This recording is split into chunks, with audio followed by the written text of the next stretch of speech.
আসসালামু আলাইকুম রহমতুল্লাহ বরকাত।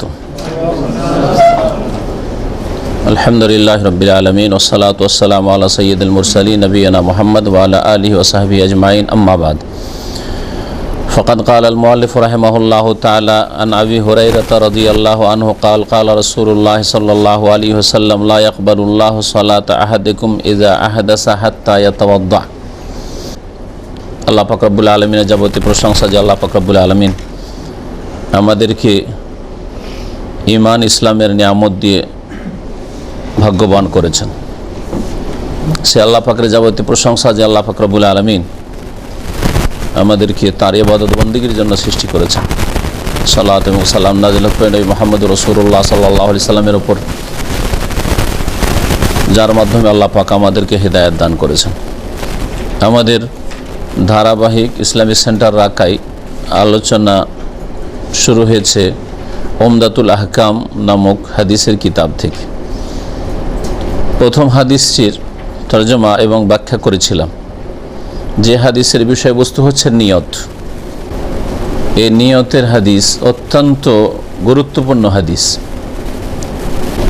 এই হাদিসের গুরুত্বকে সামনে রেখে ইমাম বুখারী রহমতুল্লাহ আলাইহি হাদিসের সবচেয়ে বিশুদ্ধ কিতাব সহিহ বুখারী শুরু করেছেন এই হাদিস দিয়ে, ইন্নামাল আমালু বিন্নিয়াত। এই হাদিস দিয়ে যে কোনো কাজ কথা শুরু করার আগে নিয়ত ভালো হইতে হবে, তাহলে কাজে আপনার ফল ভালো হবে।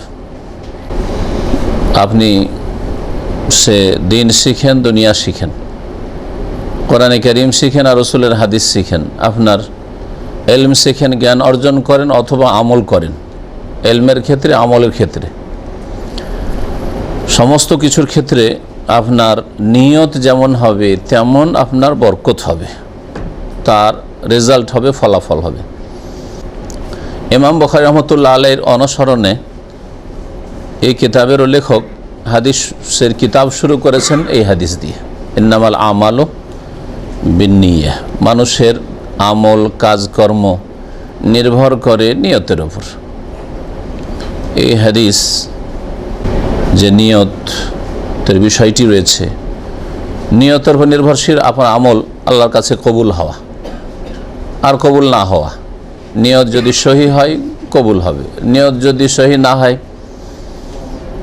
অসৎ নিয়ত থাকে তো আমলই কবুল হবে না। নিয়তে যদি ঘাটতি থাকে তাহলে আমলে সওয়াবে নেকি তো ঘাটতি হবে। নিয়ত যত ভালো হবে তত বেশি নেকি হবে। এই জন্য হাদিস নিয়তের দিয়েই শুরু করা হয়েছে এই কিতাব। যে কোনো আমল কবুল হওয়ার জন্য মৌলিক শর্ত হচ্ছে নিয়ত।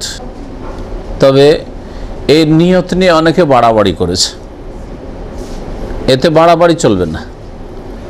বাড়াবাড়ি করা দুইভাবে করেছে।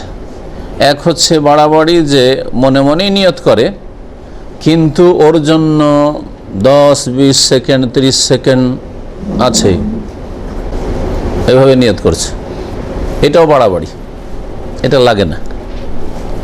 যদিও মনে মনে নিয়ত করলো, কিন্তু এইভাবে কি করে, ও নিয়তটাকে হাজির করার জন্য, যে কাজটা করছে নিয়ত করার জন্য, যে আমলটা করছার জন্য বেশ কিছুক্ষণ লাগায়। দেখেছেন এরকম দৃশ্য? কিছু লোকের নামাজ শুরু করে, নামাজ তো পড়ে না হয়তো, হ্যাঁ উচ্চারণ করে না, কিন্তু না ওইদিকে নামাজ তাকবীর তাহরিমা হয়ে গেছে, ইমাম নামাজ শুরু করে দিয়েছে, ও আছে এরকম। বেশ কিছুক্ষণ থাকার পরে তখন আল্লাহু আকবার করছে না। এটা বাড়াবাড়ি বলু, যেটা জায়েজ নয়। নিয়ত অটোমেটিকলি হয়। আর অন্তরে কোনো কাজের সংকল্প করার জন্য সময় লাগে না, সাথে সাথে আপনার অন্তরে সংকল্প হচ্ছে। ওইটাকে বেশ কিছুক্ষণ মনের মধ্যে ধরে রাখতে হবে যে আমি এই কাজটা করছি, এখন নামাজ শুরু করছি, অথবা এই সময় রোজা শুরু করছি, অথবা এই সময় আমি উমরা শুরু করছি, অথবা এই সময় আমি হজের এহরাম বাঁধছি। এটা বেশ কিছুক্ষণ অন্তরে ধরে রাখতে হবে। এটা বাড়াবাড়ি, ভুল। এটা এর চাইতে বড় ভুল হচ্ছে যে অন্তরে নিয়ত করা যথেষ্ট না, যতক্ষণ পর্যন্ত এটাকে মুখে উচ্চারণ করে না বলবো। এটা ওর চাইতে বেশি বাড়াবাড়ি, বিদাত। নবী করিম সাল্লাল্লাহু আলাইহি ওয়াসাল্লাম, কোনো একজন সাহাবী, কোনো একজন তাবেঈ, 4 ইমামের কোনো একজন, আবু হানিফা, শাফি, মালিক, আহমদ, কেউ উচ্চারণ করে নিয়ত করেন নাই। এই জন্য ভাষ্যকার বলছেন, আন্না নিয়াতা মাহাল্লুহাল কলব, নিয়তের স্থান হচ্ছে অন্তর। অন্তর হচ্ছে স্থান, কলব হৃদয়। ওয়াল লাফযু বিহা বিদআহ, সুতরাং কেউ যদি উচ্চারণ করে যে আমি নিয়ত করছি নামাজের, ফরজ নামাজের, সুন্নত নামাজের, নফল নামাজের, কিবলামুখী হয়ে এত রাকাত, ইত্যাদি, অমুক ওয়াক্ত, এসব যদি করে তাহলে এটা হচ্ছে বিদাত। বিদাত ইসলামের নেই, আর বিদাতের কাজ কোন নেকির কাজ না। তো বলছিলাম যে নিয়ত যে কোনো আমলের ক্ষেত্রে, যেমন দুনিয়ার কাজের ক্ষেত্রে সংকল্প করেন, উচ্চারণ করেন না, তেমন দিনের কাজের ক্ষেত্রে, ধর্মীয় আমলের ক্ষেত্রেও উচ্চারণ করবেন না। কোনো মূর্খ লোক, শিক্ষিত লোক, যারা বিদাতি নিয়ত উচ্চারণ করে, তারাও দুনিয়ার কাজকর্মের ক্ষেত্রে নিয়ত উচ্চারণ করে না। আমি এখন ডিউটি যাওয়ার নিয়ত করছি, বলে কেউ। এখন আমি ঘুমাবার নিয়ত করছি, এখন আমি একটু বাইরে ঘোরাফেরার নিয়ত করছি বা এক্সারসাইজের নিয়ত করছি, করে কেউ? দুনিয়ার ক্ষেত্রে যেমন নামাই তো পড়া লাগে না, আমি নিয়ত করছি বলা লাগে না, দুনিয়ার কাজের ক্ষেত্রে ঠিক তেমনি ধর্মীয় কাজের ক্ষেত্রেও নিয়াত পড়া লাগে না। তারপরে নিয়তের জায়গায় হচ্ছে, নিয়ত করার অঙ্গই হচ্ছে হৃদয়। যেমন কোনো কিছু ধারণ করার অঙ্গ হচ্ছে হাত, পা দিয়ে ধরা হয় না, চোখ দিয়ে ধরা হয় না, কান দিয়ে ধরা হয় না, নাক দিয়ে ধরা হয় না। হয়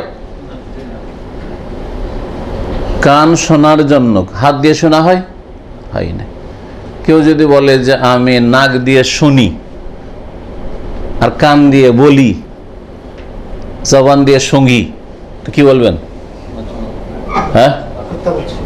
মূর্খ, আর না হলে পাগল। পাগল হওয়ার সম্ভাবনাই বেশি, কারণ মূর্খ এরকম কথা বলবে না, ছোট বাচ্চাও এরকম কথা বলবে না, বলবে? তো বিদাতীদের কাজটা ওই রকমই পাগলামি। নাওয়াই তো পড়া মুখে, নিয়তের স্থান হচ্ছে অন্তর, আর নাওয়াই তো পড়ছে মুখে, আর তাও ইসলামে 3-4টা কাজে। ইসলামের আমল ওই 3-4টা কাজে সীমিত। নামাজে নাওয়াইতো, রোজাতে নাওয়াইতো, হজ উমরাতে নাওয়াইতো, জাকাতে জিরো নাই, আছে? পর্দা করার সময় নাই, আছে? বাপ মাকে টাকা পাঠাইতে যাচ্ছেন, যখন ড্রাফট করছেন, নেকির সওয়াবের কাজ নাই? এমনি টাকা পাঠাইছেন নাকি? তখন নাওয়াইতে পড়ছেন? কেন পড়ছেন না? ওটা তো নেকির কাজ, ওটা তো ধর্মীয় কাজ। তো কথা হচ্ছে যে এইরকম পাগলামি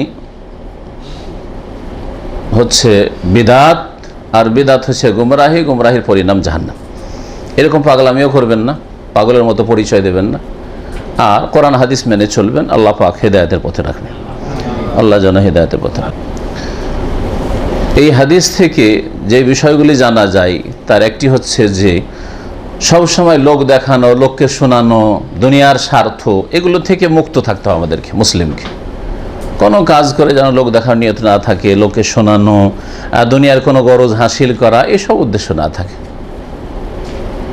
কারণ ইন্নামাল আমালু বিন্নিয়াত, মানুষের কর্ম নির্ভর করে কিসের ওপর? নিয়তের ওপর।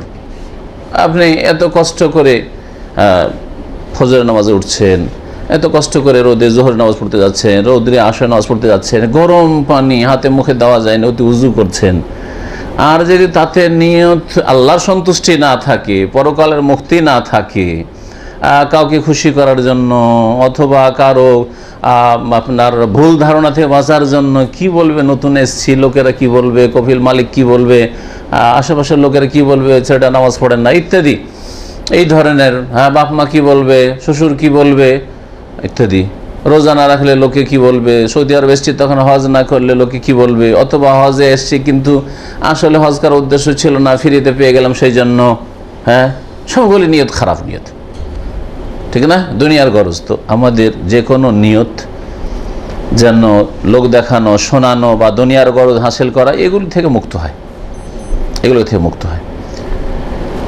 আর না হলে আমাদের কাজকর্ম করার পরেও আমরা ক্ষতিগ্রস্ত, আমলগুলি, ইবাদতগুলি নষ্ট হয়ে যাবে। এই হাদিস দ্বারা আরও জানা যায় যে মানুষের যেমন অঙ্গ প্রত্যঙ্গের অনেক কাজ আছে, ডিউটি আছে, জবানের কাজ আছে। জবান দিয়ে আমরা অনেক ভালো কথা বলি, নাকি হয় না? হয় না? সুবহানাল্লাহ, আলহামদুলিল্লাহ, লা ইলাহা ইল্লাল্লাহ, আল্লাহু আকবার, সূরা ফাতিহা পড়ছেন, কত কি ভালো পড়ছেন, বলছেন, ভালো উপদেশ দিচ্ছেন, সব সওয়াবের কাজ, নেকির কাজ, ঠিক না? অঙ্গ প্রত্যঙ্গ দিয়ে, হাত দিয়ে, পা দিয়ে, সময় দিয়ে, আর শরীরে মেহনত পরিশ্রম দিয়ে মানুষের সহযোগিতা করছেন, সওয়াবের কাজ করছেন না? করছেন না? তো যেমন এই অঙ্গ প্রত্যঙ্গ দিয়ে, জবান দিয়ে অনেক নেকির কাজ হয়, ওর চাইতে বেশি নেকির কাজ হয় মানুষের হৃদয় দিয়ে, হ্যাঁ, অন্তর দিয়ে, অন্তর দিয়ে। আর যেমন অঙ্গ প্রত্যঙ্গ দিয়ে অনেকে পাপ করে, ওর চাইতে বেশি পাপ হয় অন্তরে, কারণ অন্তর গোটা শরীরের সবগুলি অঙ্গ প্রত্যঙ্গকে গাইড করে। অন্তর খারাপ হয়ে গেলে কাজকর্ম সব খারাপ হয়ে যাবে, ভিতর খারাপ, পাপের কামনা বাসনা। সুতরাং হাত পা, অঙ্গ প্রত্যঙ্গ, চোখ, নাক, মুখ সবগুলি, চিন্তা চেতনা সবগুলি পাপে লেগে আছে। তো এই হাদিস থেকে জানা যায় যে অন্তরের আমলগুলির ক্ষেত্রে আমরা গুরুত্ব দেব, এটা জরুরি কাজ। অন্তরের আমল যেন শুদ্ধ। অন্তরে যদি হিংসা থাকে, অন্তরে বিদ্বেষ থাকে, অন্তরে যদি শত্রুতা থাকে, অন্তরে যদি কালিমা থাকে, অন্তরে যদি সংকীর্ণতা থাকে, ইত্যাদি ইত্যাদি, এইরকম অন্তরে যদি কৃপণতা থাকে, কৃপণতা অন্তরে থাকে, যার ফলে পকেটে হাত যায় না, যা খরচ করবো, হ্যাঁ, ব্যয় করতে পারি না আল্লাহর জন্য, ফরজ ক্ষেত্র ব্যয় করতে পারি না, বাপ মাকে দিতে কষ্ট লাগে, ভাই বেরাদরকে দিতে কষ্ট লাগে, যাকাত দিতে কষ্ট লাগে, ফরজে কষ্ট লাগে, তো সুন্নত নফল তো দূরের কথা। তো অন্তরের আমল অত্যন্ত গুরুত্বপূর্ণ বিষয়। আমালুল কলুব, অন্তরের অনেক কাজ রয়েছে, এই বিষয়গুলোর উপর আলোচনা হওয়া উচিত, কারণ আলেম ওলামারা এই বিষয়গুলির আলোচনা খুব কমই করে থাকে। এরপর অনেক বই লেখা হয়েছে। দোয়া করেন আল্লাহ পাক যেন আমাদেরকে তৌফিক দান করেন। অন্তরের অনেক ভালো নেকির আমল রয়েছে, নেকির কাজ রয়েছে, সেগুলি আলোচনা করার প্রয়োজন রয়েছে। অন্তরের অনেক পাপ রয়েছে, সেগুলি থেকে সতর্ক করার প্রয়োজন রয়েছে। এই হাদিস থেকে জানা গেল যে যখন আপনি আল্লাহর দিন কোনো দেশে বা কোনো এলাকায় পালন করতে ঠিকভাবে পারবেন না, তখন সেই এলাকা থেকে, সেই দেশ থেকে অন্য দেশে, যেখানে বা অন্য এলাকায়, একই দেশে যেখানে ভালো করে ইসলাম পালন করতে পারবেন, সেখানে আপনি হিজরত করবেন। এটাও ফরজ। শুধু মক্কা থেকে মদিনা হিজরত করা ফরজ ছিল না, ওটা নবী সাল্লাল্লাহু আলাইহি ওয়াসাল্লামের জামানায় ফরজ ছিল, মক্কা থেকে মদিনা হিজরত করা মক্কা বিজয় পর্যন্ত। কিন্তু যদি এই অবস্থায়, মক্কায় যে অবস্থা ছিল যে মক্কাতে দিন ইসলাম পালন করতে কাফেররা রাসূলুল্লাহ সাল্লাল্লাহু আলাইহি ওয়াসাল্লাম সাহাবায়ে কেরামদেরকে দিত না, যার ফলে রাসূলুল্লাহ সাল্লাল্লাহু আলাইহি ওয়াসাল্লাম হিজরত করলেন, মক্কা থেকে মদিনা চলে আসলেন, আর সাহাবীরাও চলে এসেছেন, এবং আসা সেই সময় মদিনা ফরজ ছিল। এখনো যদি কারো পরিস্থিতি এরকম হয় যে আপনি ওখানে নামাজ আদায় করতে পারছেন না, শিরিক করতে বাধ্য করা হচ্ছে, বিদআত করতে বাধ্য করা হচ্ছে, আপনার হেজাব পর্দা করতে দিচ্ছে না, দিনের ফরজ ওয়াজিবগুলি আদায় করতে দিচ্ছেন না, হারাম করতে বাধ্য করছে, তাহলে জায়গা থেকে হিজরত করা ফরজ, আর কর্মক্ষেত্র থেকে হিজরত করা ফরজ, কাজ ছেড়ে দেওয়া ফরজ। অনেকে আছেন যে ভালো একটা ইনকাম সোর্স লেগে আছে, কিন্তু হারাম কাজ করতে বাধ্য। যারা পশ্চিমা দেশগুলিতে থাকে, ভালো একটা স্যালারি আছে, কিন্তু শরীর গোস্তের সেবা করতে হয়। শরীর গোস্ত যে সুপার মার্কেটে বিক্রি হয়, ওই সুপার মার্কেটের খেদমত করে, যার বিনিময়ে স্যালারি নেই। অথবা মদও বিক্রি হচ্ছে, হালালও বিক্রি হচ্ছে, হারামও বিক্রি হচ্ছে। আপনি উঠি উঠি হারামও দিচ্ছেন, হালালও দিচ্ছেন, অথবা ওখান থেকে যা ইনকামে আসে তার থেকে আপনাকে বেতন দেওয়া হচ্ছে।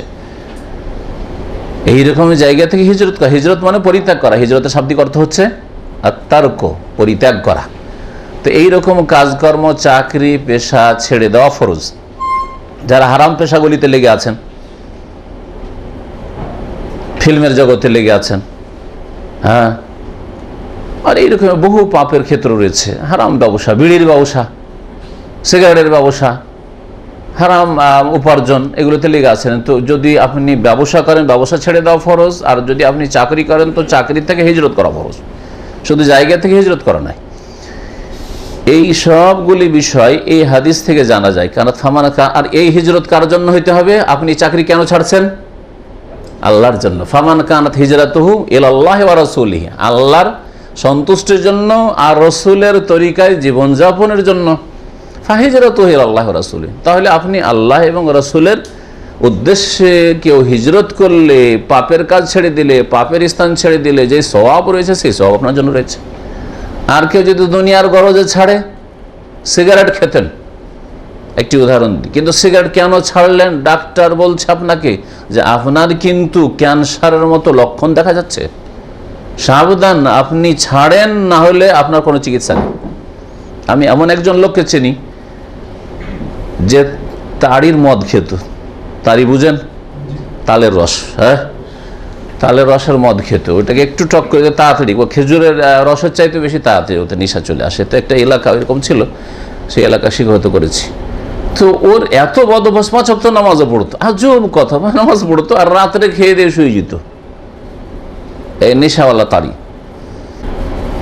আলেম আলামাদের কথায় ইসলামে যে নেশা হারাম করা হয়েছে, মাদক দ্রব্য হারাম করা হয়েছে, ছাড়ে নাই, কিন্তু ডাক্তারের কাছে চিকিৎসায় গিয়েছে, জানতে পেরেছে ওই খাই, নেশা করে, বলছে যে আপনি আগে ছাড়েন তারপরে চিকিৎসা করবেন, না হলে কোনো চিকিৎসা নেই। সেই দিন থেকেও ছেড়ে দিচ্ছে, চলে গেছে দুনিয়া থেকে লোক, আল্লাহ মাফ করে দেয়। কিন্তু চেনি তুই এইরকম পৃথিবীতে অনেক লোক আছে, ঠিক না? আমি আরেক লোকের কথা জানি যে সিগারেট ছাড়বে না, বিয়ে করলো, বিয়ে করার পরে ওর স্ত্রী যেমন, ও একটু কাছে বসতে যায়, স্ত্রীর কাছে কাছে বসা, ওর সাথে বসতে হবে, শুইতে হবে, সব কিছুই, হ্যাঁ তাই না? তো স্ত্রীর কাছে বসতেই দিতে পারে না, স্ত্রীর কাছে বসতে গেলে বমি করতে শুরু করে, বমি করতে শুরু করে, সত্য ঘটনা। আর এইখানকারই ঘটনা, প্রবাসী অন্য দেশের লোক, এইখানকার ঘটনা। সেই লোক এখানে ছিল, স্ত্রী বললো যে তুমি যদি এই সিগারেট খাও তোমার সাথে আমি থাকতে পারবো, তুমি দূরে থাকো, একটু তোমার কাছে আমি যেতে পারছি না, সেই জন্য সে সিগারেট ছেড়েছে। তো কিসের জন্য হিজরত করলো সিগারেট থেকে? ফামান কানাত হিজরত হলে দুনিয়া, দুনিয়ার গরজ, ইমরাতিন, বিবির জন্য, হ্যাঁ, যাতে বিবিটা টিকে, স্ত্রীটা টিকে, বুঝতে পারছেন? ফাহিজরাতহু ইলা মা হাজারা ইলাইহি, যে উদ্দেশ্যে সে সিগারেট ছাড়লো সেটাই পাবে, মানে বিবিটা টিকলো ওটা পাবে, কিন্তু সওয়াব পাবে, নেকি পাবেন আল্লাহর কাছে।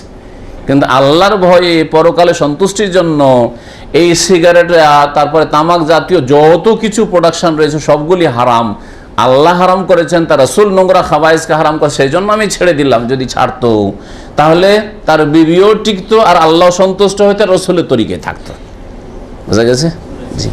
তো এই হাদিস অত্যন্ত ব্যাপক, জীবনের প্রতিটি ক্ষেত্রে আপনার সংশোধন আসবে যদি এই ইন্নামাল আমালু বিন্নিয়াত, মানুষের কাজ কর্ম সব কিছু নির্ভর করে নিয়তের উপর, নির্ভর করে নিয়তের উপর। লোক দেখানো কাজ করতে গিয়ে মানুষ দুই ভাগে বিভক্ত।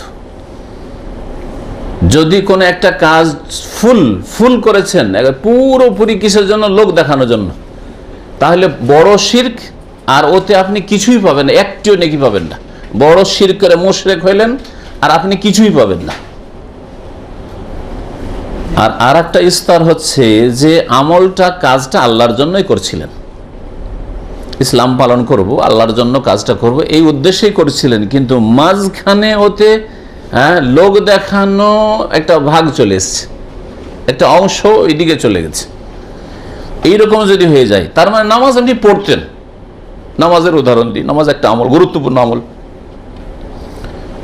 এই ক্ষেত্রে দুই রকম মানুষ আছে। এক লোক আছে নামাজ মোটেই পড়তো না, কিন্তু যখন দেখলো যে বেশ কিছু লোক আমার সামনে এখন নামাজটা না পড়লে চলবে না, পড়তে হবে, এদেরকে সন্তুষ্ট করার জন্য, এদের মন জয় করার জন্য, বা এদের তিরস্কার থেকে বাঁচার জন্য, বা এদের খারাপ ধারণা থেকে বাঁচার জন্য ইত্যাদি, বা এদের অনিষ্ট থেকে বাঁচার জন্য, যাই বলেন আপনি, তাহলে বড় শিরক করলো কিছুই পাবে না, নেকি কিছুই পাবে না, বড় শিরক করলো, গোনা ছাড়া নেকি একটা পাবে না।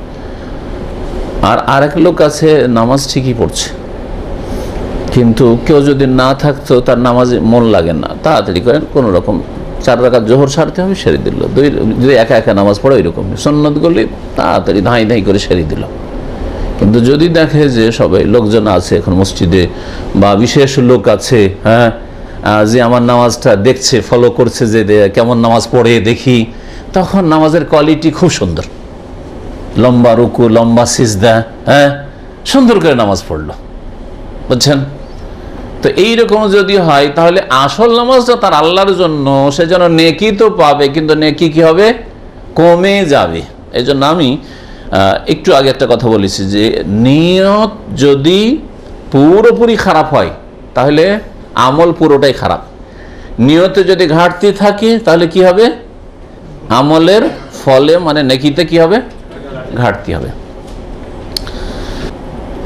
মনের মধ্যে অনেক সময় শয়তান ঢুকে পড়ে এই রোগের চিকিৎসায়, কারণ এটা ভালো মানুষদের মধ্যে হয়ে যেতে পারে। একটা ভালো কাজ করছেন, তাহাজ্জুদ পড়ছেন ধরেন, আর কাউকে দেখানো ইচ্ছে ছিল না, আর হঠাৎ করে আপনার বাইরে এসে নামাজ পড়ছেন অথবা রুমে পড়ছেন আর সবাই ঘুমিয়ে আছে, হঠাৎ করে একজন জেগে গেল, আপনার সম্পর্কে জেনে নিল, লোকটা তাহাজ্জুদ পড়ে, জেনে নিল।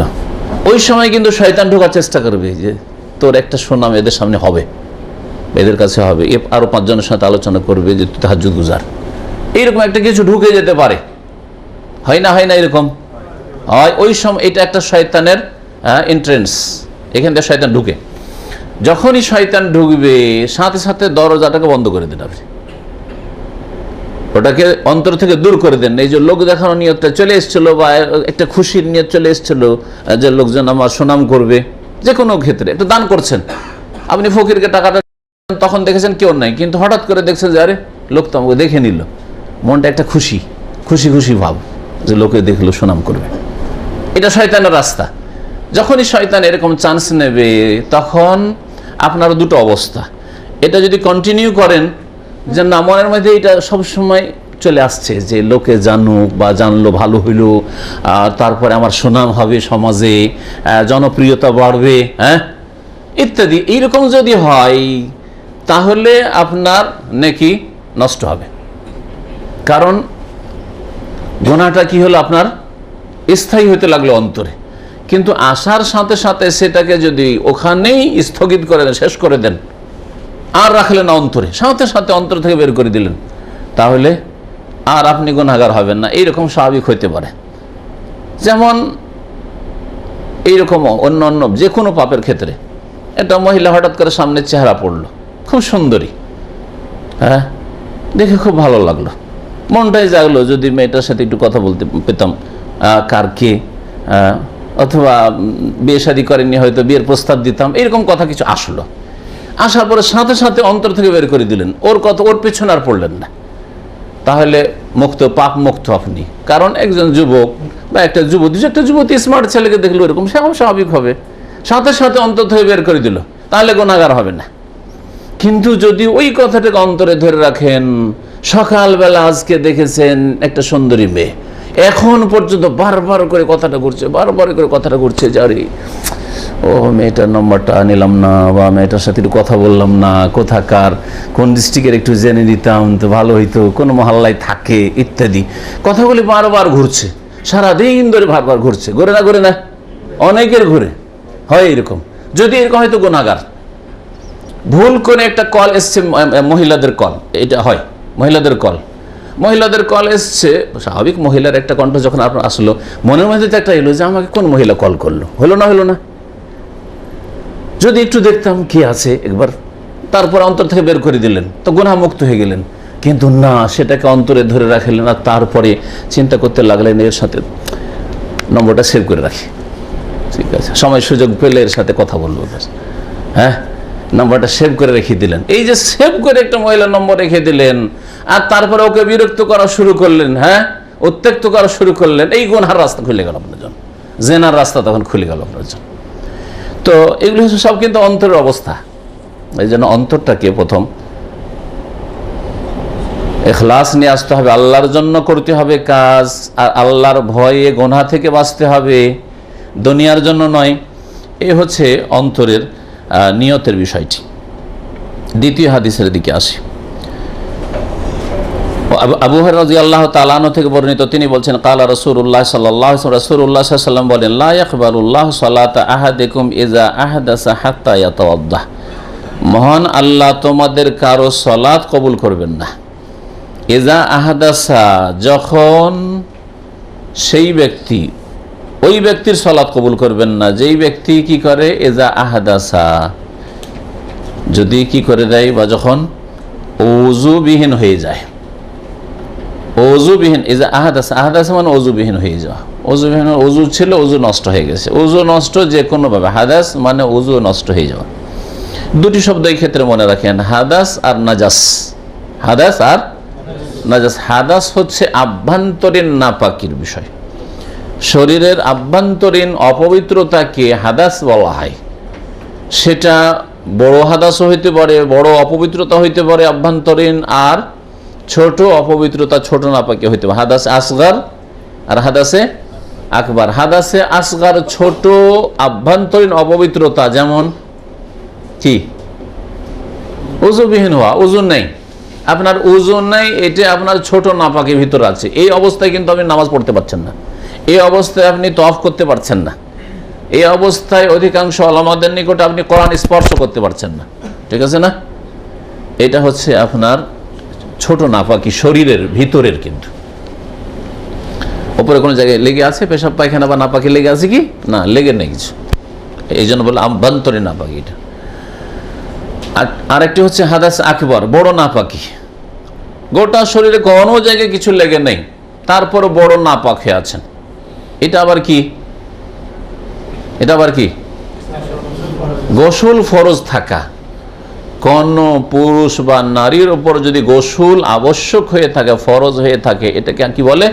হাদাসে আকবার। গোটা শরীরে কিছু লেগে নেই, কিন্তু শরীর পরিষ্কার পরিচ্ছন্ন আছে, কোনো জায়গায় নামাজি না মানি না কিছু লেগে নেই, কিছু লেগে নেই, কোনো নাপাক জিনিস লেগে নেই, পেশাব পায়খানা কিছুই নেই, তারপরে বলছে গোসল ফরজে আছে। তো এটা কোন ধরনের নাপাকি? এটাকে নাজাস বলেন। এটা কি বলে? হাদাস। কোন হাদাস? বড় হাদাস, বড় আভ্যন্তরীণ অপবিত্রতা, ভিতরের অপবিত্রতা। আল্লাহ রাব্বুল আলামিনের বিধানে আপনি নাপাক হয়ে আছেন, হ্যাঁ, আপনার শরীরটা নাপাক হয়ে আছে, কারণ আপনার গোসল ফরজে আছে, স্বপ্নদোষ হওয়ার কারণে, অথবা স্বামী স্ত্রী সহবাসের কারণে, অথবা মহিলাদের মাসিক ঋতু থেকে এখন পাক হয়েছে, মাসিক ঋতু বন্ধ হয়েছে কিন্তু গোসল করেনি, সুতরাং এখনও নামাজ পড়ার যোগ্য হয়নি। বাচ্চা ভূমিষ্ঠ হওয়ার পরে যে ব্লিডিং হয়, এখন রক্ত বন্ধ হয়েছে কিন্তু এখনও গোসল করেনি। হাদাসের অবস্থায়, বড় নাপাকির অবস্থায় রয়েছে, শরীরে কোনো জায়গায় কিছু লেগে নেই কিন্তু নাপাক হয়ে রয়েছে। তাহলে হাদাসটা বুঝলেন। নাজাসটা কি জিনিস? নাজাস মানে নাপাক বস্তু, হ্যাঁ, নাপাক বস্তু, নাপাক কিছু লেগে থাকা। শরীরে যদি আপনার কোনো জায়গায় রক্ত লেগে আছে, অথবা কি, হ্যাঁ, পেশাব লেগে আছে, পায়খানা লেগে আছে, তারপরে এমন জীবজন্তুর পায়খানা বা পেশাব যেগুলি খাওয়া হারাম, হ্যাঁ, বোঝা গেছে, কুকুরের, বিড়ালের পায়খানা সাপ লেগে আছে ইত্যাদি, এটা হচ্ছে কি নাজাস, নাপাক বস্তু। তো না, শরীর নামাজের জন্য শরীর নাজাসাত থেকে পাক হইতে হবে, আর যেই জায়গায় নামাজ পড়বেন সেই জায়গাটুকু নাজাসাত থেকে, হ্যাঁ, নাপাক বস্তু থেকে পাক হইতে হবে। আর যেই কাপড়গুলিতে সালাত আদায় করবেন, নামাজ পড়বেন, সেই কাপড়গুলিও নাজাসাত নাপাক বস্তু থেকে পাক হইতে হবে। আর উপরন্ত হচ্ছে হাদাস মুক্ত হওয়া, ওযু না থাকলে ওযু করে নেওয়া, আর গোসল ফরজ হয়ে থাকলে গোসল করে নেওয়া, তারপরে আপনি ইবাদতবন্দি করতে পারবেন। তো এখানে হাদাস শব্দটি এসছে, অর্থাৎ আভ্যন্তরীণ নাপাকি যদি থাকে কোনো মানুষের, তো আল্লাহ পাক তার সালাত কবুল করবেন না, নামাজ কবুল হবে না। কতক্ষণ পর্যন্ত? হাত্তা ইয়াতাওয়াদ্দা, যতক্ষণ পর্যন্ত ওযু না করবে। তাহলে ওযুবিহীন, এখানে হাদাস বলতে ছোট হাদাস বোঝানো হয়েছে। ওযুবিহীন ছিল, ওযু ভঙ্গ ছিল, যতক্ষণ ওযু না করবে, বিনা ওযুতে নামাজ পড়লে নামাজ কবুল হবে না। যদি বড় হাদাস থাকে, বড় নাপাকি মানে গোসল ফরজ, স্বপ্নদোষ হয়েছে আর নামাজ পড়ছেন, নামাজ হবে? তাহলে ওখানে শুধু ওযু করলে হবে কি? যতক্ষণ হাত্তা ইয়াগতাসিলা, যতক্ষণ গোসল না করবে ততক্ষণ পর্যন্ত, যার স্বপ্নদোষ হয়েছে বা গোসল ফরজ হয়ে আছে, যে কোনো কারণে হোক, গোসল ফরজ হওয়ার যেগুলো কারণ রয়েছে, যতক্ষণ গোসল না করবে ততক্ষণ পর্যন্ত নামাজ আদায় করলে নামাজ আল্লাহ পাক কবুল করবেন না। এই হচ্ছে হাদিস। নামাজ কবুল করবেন না এর মানে কি? কবুলের দুটো অর্থ হয়, কবুলের দুটো অর্থ হয়। এখানেও আছে নামাজ কবুল হবে না, ঠিক না? আমি উদাহরণ দিই তাহলে বুঝবেন। আর আরেক হাদিস আছে, যেই ব্যক্তি গণককে হাত দেখাবে, গণকের কাছে গেল, লাম তুকবাল্লাহু সালাতু আরবাঈনা ইয়াওমান, তার 40 দিনের নামাজ কবুল হয় না। আছে না এই হাদিস? যে ব্যক্তি মদ পান করবে তার তার ক্ষেত্রে হাদিস আছে, জানা আছে? নেই, কারো জানা নেই। হ্যাঁ, 40 দিনের নামাজ কবুল হয় না। জি, তারও 40 দিনের নামাজ কবুল হয় না। তো যে ব্যক্তি একবার মদ খেলো 40 দিনের নামাজ কবুল, যেই ব্যক্তি গণকে হাত দেখালো যে আমার হাতগুলো দেখেন তো, আমার ভাগ্যটা ভালো হবে কি হবে না, বিয়ে শাদী করতে যাচ্ছে, বিয়েটা টিকবে কি টিকবে না, হাত দেখালো, হ্যাঁ, বিশ্বাস করুক আর না করুক 40 দিনের নামাজ কবুল হবে না। 40 দিনের নামাজ কবুল হবে না। ওখানে কবুল হবে না শব্দটি ব্যবহৃত হয়েছে এই দুটো হাদিসে, আর এখানেও রয়েছে যার উযু নেই তার নামাজ কবুল হবে না। দুটো কি সেম অর্থে, একই অর্থে, না দুই অর্থে পার্থক্য আছে? কি পার্থক্য আছে? হ্যাঁ, না বলতে দেন, বেশি ওইদিকে বলুন। হ্যাঁ, তো তাহলে গৃহীত বলতে হবে না, শুদ্ধ হবে না। লাতাস, এখানে লাতাক বলো মানে লায়াকবারুল্লাহ, বা ওই তিরমিজির প্রথম হাদিস হচ্ছে লা তুকবালু সলাতুন বিগাইরি তুহুরিন, বিনা পবিত্রতায় নামাজ কবুল হয় না, মানে লাতাসিহু, নামাজ কি হয় না? শুদ্ধই হয় না, নামাজ হয় না তার, এখানে এই অর্থ হইল। আর মদ খেয়ে যদি নামাজ পড়ে, মদখোর কিন্তু নামাজ পড়ে, গণককে হাত দেখিয়ে দিচ্ছে কিন্তু নামাজ পড়ে, 40 দিনের কবুল হবে না, মানে কি নাকি পাবেন না, ঠিক না? ফরজটা আদায় হয়ে যাবে। তো পার্থক্য কি হলো? ফরজটা আদায় হয়ে যাবে, কি পার্থক্য? এমন একটা উদাহরণ দেন যাতে দুটোতে পার্থক্যটা স্পষ্ট হয়।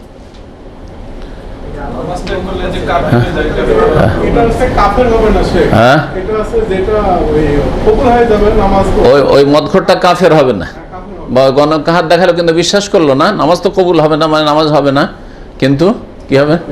হ্যাঁ, নামাজ গৃহীত হবে না। এখানে বলবেন নামাজ কি হবে না?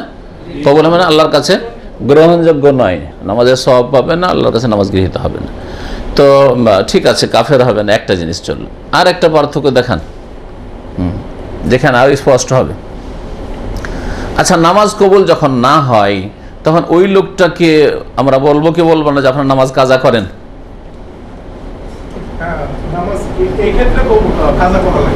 কোন ক্ষেত্রে? গণকের কাছে একটা লোক হাত দেখিয়ে দিয়েছে, 40 দিনের নামাজ কবুল হয় না, তো 40 দিন তো নামাজ পড়লো কবুল হলো না, তাহলে কি করবে এখন? ওকে কি বলবো যে আবার ডবল করে 40 দিনের নামাজ পড়ো? বলবো না।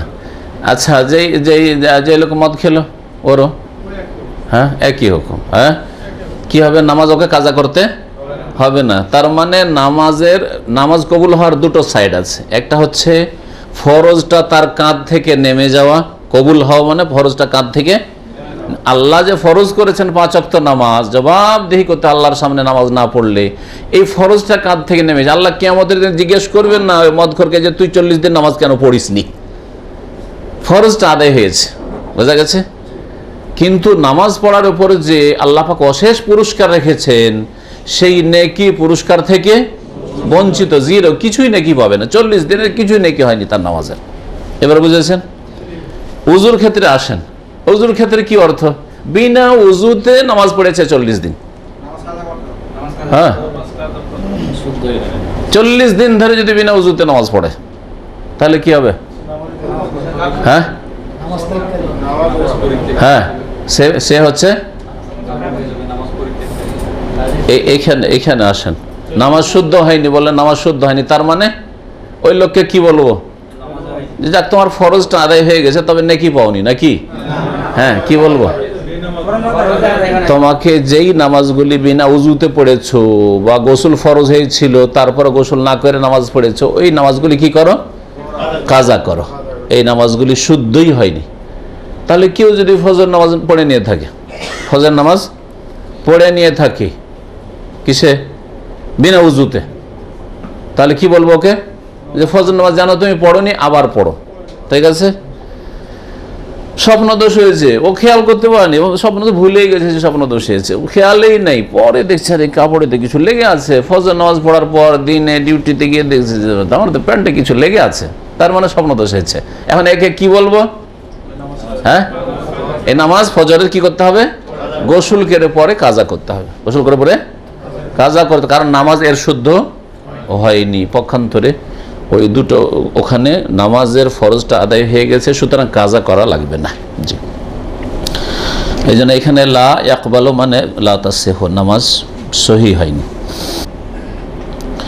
এই হাদিস থেকে যে মাসলাগুলি জানতে পারলাম, একটি হচ্ছে যে বিনা উজুতে বা গোসল ফরজ হয়ে থাকলে নামাজ শুদ্ধই হবে না যতক্ষণ পর্যন্ত ছোট নাপাকি বড় নাপাকি থেকে পবিত্র না হবে। এই হাদিস দ্বারা আরও জানতে পারলাম যে যদি বায়ু নির্গত হয়, বিশেষ করে হাদাস বলা হয়েছে পেশাব বা পায়খানার রাস্তা দিয়ে কোনো কিছু নির্গত হওয়াকে, তো এই সংজ্ঞা অনেকে করেছেন। তো এটা হচ্ছে কি অজু ভঙ্গকারী বিষয়। পেশাবের রাস্তা দিয়ে যদি কিছু বেরোয়, সে পেশাব বেরোক অথবা রক্ত বেরোক, অথবা বায়ুপথ দিয়ে কিছু বেরোক, সে পায়খানায় বেরোক অথবা অন্য কিছু বেরোক, তাতে কি হয়ে যাবে? উজু নষ্ট হয়ে যাবে, নামাজ বাতিল হয়ে যাবে, নামাজের অবস্থায় থাকলেও নামাজ বাতিল হয়ে যাবে। এই হাদিস থেকে আরও জানা যায় যে পবিত্রতা নামাজের জন্য যেগুলি শর্ত রয়েছে তার অন্যতম শর্ত। পবিত্রতা নামাজের কি শর্ত? নামাজের সাথে সম্পর্কিত একটি বিষয় হচ্ছে নামাজের শর্ত, সালাতের শর্ত, আর একটি হচ্ছে সালাতের রুকুন, রুকুনগুলিও ফরজ, আর একটি হচ্ছে সালাতের ওয়াজিব, আর আরেকটি হচ্ছে সালাতের সুন্নাত। এগুলি মনে রাখবেন। গত যে ছোট্ট একটি কিতাবেরই দর্শ হয়েছে দরুস মুহিম্মার, কিন্তু তাতে বিস্তারিত সবগুলি আলোচনা হয়েছে। যারা ওতে ছিলেন আশা করি তাদের জন্য নতুন কিছু নাই, না নতুন শর্তগুলি। শর্ত আর রুকুনে কি পার্থক্য? নামাজের পূর্বে যেগুলি পুরা করার লাগে তারপরে নামাজ শুরু করতে হয়, সেগুলো হচ্ছে শর্ত। নামাজ যেই বা যে কোনো আমল শুরু করার আগে যেগুলি পুরা করতে হয় সেগুলি হচ্ছে শর্ত। আর আগে ওগুলো পুরো না করলে ওই ইবাদতটা হবেই না, সে নামাজের ক্ষেত্রে হোক অথবা রোজার ক্ষেত্রে হোক অথবা যাকাতের ক্ষেত্রে ইত্যাদি। আর যেগুলি রুকুন সেগুলি ওই ইবাদতের ভিতরেই আছে, যেগুলি ছেড়ে দিলে অথবা ছুটে গেলে দুই অবস্থাতেই ওই ইবাদত হবে না, ওই ইবাদত হবে না। ওয়াজিবাত যেগুলি আছে সেগুলি ইচ্ছা করে ছেড়ে দিলেও ইবাদত শুদ্ধ হবে না যতক্ষণ সেটা আদায় না করবে। আর যদি ভুলে যায় তাহলে সেটার ঘাটতি পূরণের ব্যবস্থা আছে। নামাজে হলে সহসিজদা ঘাটতি পূরণ, আর হজে যদি ওয়াজিব ছুটে যায় তাহলে দম দেওয়া, একটা কুরবানি দিয়ে দেওয়া, এটা হচ্ছে তার ঘাটতি পূরণ। 3 নম্বর হাদিস দেখা যাক।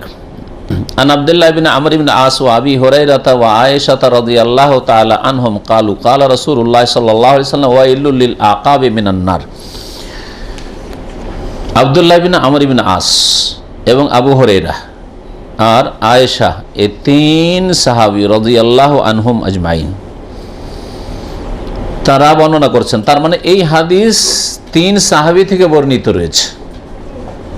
লেখক একসাথে 3 জনের হাদিসে বর্ণনা করে দিয়েছেন, একই ভাষা দিয়ে যেহেতু বর্ণনা করেছেন তারা। কালু, তারা বলেছেন, কালা রাসূলুল্লাহ সাল্লাল্লাহু আলাইহি ওয়াসাল্লাম বলেন, ওয়াইলুল লিল আকাবি মিনান নার, দুর্ভোগ রয়েছে, ধ্বংস রয়েছে, লিল আকাবি মিনান নার, ওই সব লোকদের জন্য যাদের পায়ের গোড়ালি শুকনো থাকবে।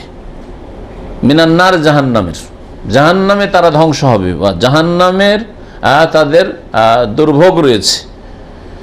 লিল আকাব, আকিবুনের বহু বচন হচ্ছে আকাব। তো আকিবুন মানে হচ্ছে পায়ের গোড়ালি, পায়ের পেছন দিকটা, এই নিচের দিক, এটা হচ্ছে কি আকিব। আকিব মানে পিছনে। এই জন্য ছেলে মেয়েদেরকে জুরিয়াত, ছেলে মেয়েদেরকে আগামী প্রজন্মকে আকিব বলা হয়েছে কোরআন হাদিসে। তো এইটা হচ্ছে পায়ের পেছন দিক, এই জায়গাটা গোড়ালি, যেটাকে বাংলায় বলা হয় সেটা হচ্ছে আপনার আকিব। উজু করলে সাধারণত পেছন দিকে মানুষ নজর দেয় না। যারা খুব যত্ন সহকারে উজু করে না, সজাগ হয়ে, তারা বেখেয়ালিতে অনেক সময় পেছন দিক শুকনো থেকে যেতে পারে, সামনের দিক শুকনো থাকবে না, কারণ সামনের দিক তো নজরে আসছে, এমনি পেছন দিক শুকনো থাকার সম্ভাবনা আছে। তো পেছন দিক শুকনো থাকার অনেকেরই সম্ভাবনা রয়েছে, অথচ তারা নামাজি। এই রকমের যদি সামান্য কিছু শুকনো থেকে যায়, এটা নখ পরিমাণ, আর সেই অবস্থায় যদি নামাজ পড়ে নেয়, অজুই যেহেতু হয়নি, সুতরাং তার নামাজই হয়নি, অজুও হলো না, নামাজও হলো না। আর নামাজ মুসলিম কাফের মাঝে পার্থক্যকারী, তাহলে সেই ব্যক্তি কি অবস্থায় মারা গেল? যার ফলে তাদের জন্য কি রয়েছে? জাহান্নামের দুর্ভোগ রয়েছে বা জাহান্নামে তারা ধ্বংস হবে, জাহান্নামে ধ্বংস হয়ে নিক্ষিপ্ত হবে। এ হচ্ছে হাদিস। এখানে শুধু কি বলা হয়েছে, ওয়াইলুল লিল আকাব, তার মানে গোড়ালির জন্য দুর্ভোগ। তো গোড়ালির কি দুর্ভোগ? মানুষের আসল যদি প্রাণ না থাকে তো পায়ের গোড়ালি তার কি প্রাণ আছে? হ্যাঁ, ঠিক না? এজন্য ভাষ্যকাররা বলেছেন যে এখানে একটা শব্দ উজ্জ্ব আছে, ওটা হচ্ছে ওয়াইলুল লি আসহাবিল আকাব, গোড়ালিওয়ালা ব্যক্তি, গোড়ালিওয়ালা লোকদের জন্য জাহান্নামের দুর্ভোগ রয়েছে।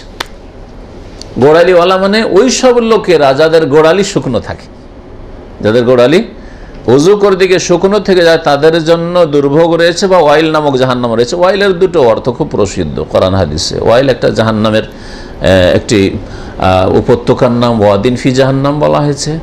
আর ওয়াইলের এমনি শাব্দিক অর্থ ধ্বংস হয়ে যাওয়া, দুর্ভোগ, পতন, আযাব ইত্যাদি। নবী করিম সাল্লাল্লাহু আলাইহি ওয়াসাল্লাম এই কথা কেন বলেছিলেন, এর একটা পটভূমিকা আছে।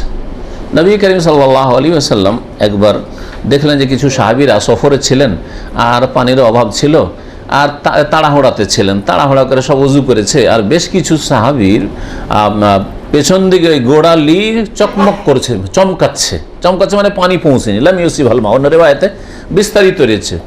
যদি গোটাটা ভিজা থাকে, একটু জায়গা শুকনো থাকে, তো দূর থেকে কিন্তু চেনা যাবে যে এই জায়গাটা গোল হয়ে শুকনো আছে, ঠিক না? তো দূর থেকে দেখা যাচ্ছে যে এই পায়ের গোড়ালির পেছন দিকে শুকনো হয়ে আছে। ওই সময় নবী করিম সাল্লাল্লাহু আলাইহি সাল্লাম বলেছিলেন যে এই সব লোকেরা যাদের গোড়ালি শুকনো হয়ে আছে আর নামাজ পড়ার জন্য দৌড় দিয়েছে, এদের জন্য জাহান্নামের দুর্ভোগ রয়েছে, জাহান্নামে ধ্বংস হবে। তাহলে দেখেন, নামাজ পড়েও জান্নাত পাওয়া যাবে না যদি নামাজ সহি তরিকাতে না পড়েন। নামাজের তরিকা সহি, তো নামাজের আগে যেসব বিষয়গুলো রয়েছে, উজুটাও সহি হইতে হবে।